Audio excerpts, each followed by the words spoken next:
بسم اللہ الرحمن الرحیم۔ میاں بیوی کے تعلقات میں کچھ ایسے ایمان ہیں جن کو ہم معمولی سمجھتے ہیں، جو شریعت میں سنگین جرم ہے۔ کبھی کبھار لگتا ہے کہ یہ بے حیائی کی باتیں ہیں۔ یہ بے حیائی نہیں ہے، یہ شریعت کا علم ہے۔ ہاں، اگر ہم اس طرح کی باتیں اپنی خواہش کے مطابق کریں تو یہ بے حیائی ہے۔ پہلا گناہ جس کو میاں بیوی کے تعلقات میں معمولی سمجھا جاتا ہے وہ یہ ہے کہ بیوی کا اپنے شوہر کو ہم بستری سے انکار کرنا، اپنے شوہر کو اپنے نزدیک آنے سے انکار کرنا۔ جامع صغیر میں یہ روایت ہے، آپ صلی اللہ علیہ وسلم نے فرمایا، جب شوہر اپنی بیوی کو بلائے ہم بستری کے لیے تو عورت پر واجب ہے کہ وہ فوراً اپنے شوہر کی بات مان لے، ماں سوائے شرعی عذر کے۔ شرعی عذر کی وجہ سے بیوی انکار کر سکتی ہے، یعنی ایسی کوئی شرعی مجبوری مثلا حیض، ماہواری وغیرہ ہو تو وہ ایک الگ بات ہے، لیکن اگر شرعی عذر نہیں ہے،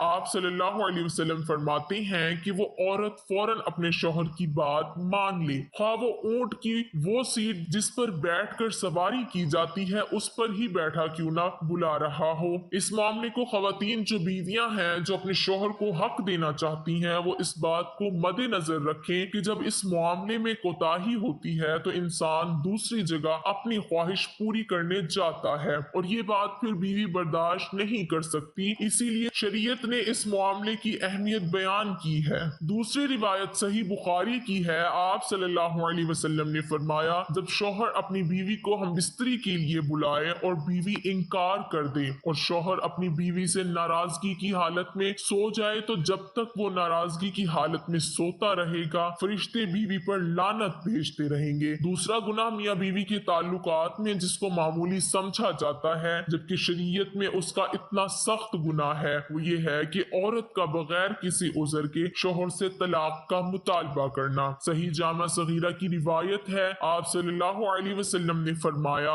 بغیر عذر کی خلا لینے والیاں اور اپنے شوہر سے چھٹکارا حاصل کرنے والیاں، گھر اجاڑنے والیاں، یہ اس امت کی منافق ہیں۔ دوسری روایت میں فرمایا، جس عورت نے بغیر کسی سبب کے اپنے خاوند سے طلاق طلب کی اس پر جہنم واجب اور یہ جنت کی خوشبو نہیں سونگے گی۔ یہ کہنا، یہ عذر پیش کرنا کہ میرا خاوند مجھے پسند نہیں ہے یا اس کی انکم بہت کم ہے، میرا گزارا نہیں ہوتا اس لیے مجھے طلاق چاہیے، تو یہ کوئی شرعی عذر نہیں۔ میاں بیوی کا اکٹھے غسل کرنا اس لیے اس سنگین جرم اور گناہ سے بچنا چاہیے، اور والدین کو چاہیے کہ وہ بھی چھوٹی چھوٹی باتوں پر اپنی بیٹیوں کو گھر نہ بٹھا لیں۔ طلاق شوہر کا حق ہے، اور یہ کتنی ہی بری بات ہے کہ طلاق بیٹی خود ڈیمانڈ کر رہی ہے۔ تیسرا گناہ جو میاں بیوی کے تعلقات میں عام طور پر ہوتا ہے اور اس کو معمولی سمجھا جاتا ہے وہ یہ کہ حیض کی حالت میں اپنی بیوی سے ہم بستری کرنا یا ایسی جگہ سے کرنا جو کہ غیر فطرتی ہے۔ آپ صلی اللہ علیہ وسلم نے فرمایا، جامع ترمذی کی یہ روایت ہے، جس شخص نے حیض والی عورت سے ہم بستری کی یا عورت کے پیچھے جماع کیا تو وہ شریعت کا منکر ہے، اس کے لیے شریعت کا انکار کیا۔ جس نے یہ عمل کیا اس کے لیے شریعت نے کفارہ کا حکم دیا ہے، اور یہ بہت سنگین جرم ہے، لیکن اس کو لوگ سمجھ ہی نہیں پا رہے اور اس بات کو کوئی سیریس لینے کو تیار ہی نہیں ہے کہ نکاح سے پہلے اس کے آداب اور ازواجی زندگی کے متعلق سیکھا جائے۔ دنیا جہاں میں ہر چیز کی ٹریننگ ہوتی ہے وہ ہم لوگ بڑے فخر سے کرتے ہیں، جنابت ہم بستری کے بغیر سونے سے قبل وضو یا غسل لازمی ہے، لیکن جب بات شریعت سیکھنے کی ہے تو وہاں کیا ہے جس کی ہمیں شرم آ رہی ہے؟